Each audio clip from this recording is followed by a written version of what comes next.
We are the Center for Bioethical Reform.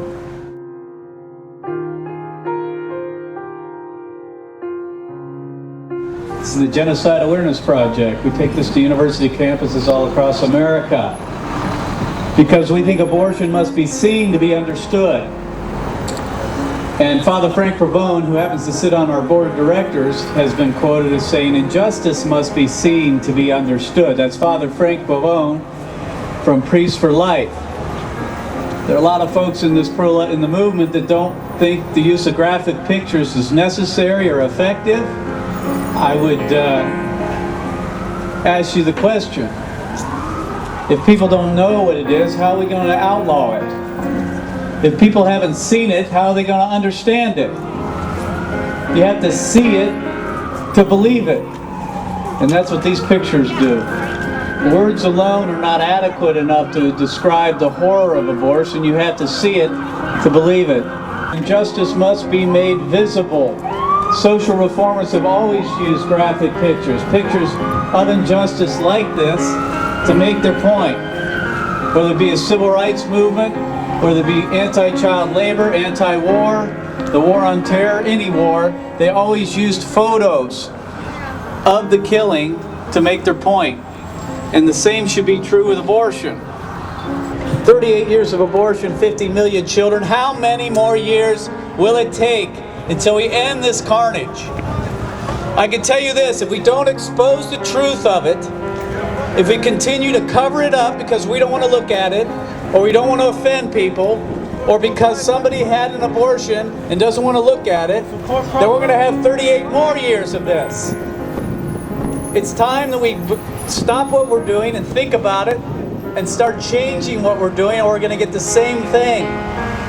Another 50 million babies. Another 38 years. If we don't think about what we're doing and try to change our tactics, we're going to get the same results. How many people want to end abortion this year? Raise your hand.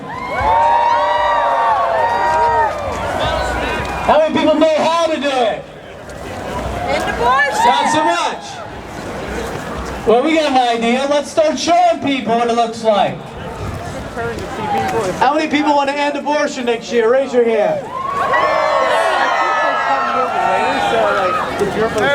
How many people wants to hold a sign like this then? Dead silence. Why? How many people want to end abortion next year? Amen. How many people want to hold a picture like this? Why not? What are we afraid of? Yeah. It's time that we start bothering a few people. God bless you. How many people don't want to march next year? How many people don't want to come back here next year? Raise your hand. How many people want to use a bloody picture of an abortion to end it? I'd love it. Yeah. Not so much. Why not? Why not? Tell the truth. Let's tell the truth. Tell it. Make it plain. Let's learn from the past. Let's learn the lessons of the past. Let's learn the lessons of social reformers in history. Let's learn from them. What they did worked. Let's use their methods. Let's not make the mistake of others. Let's not cover up abortion. Planned Parenthood's doing a good enough job. Let's not help them out. Let's expose it.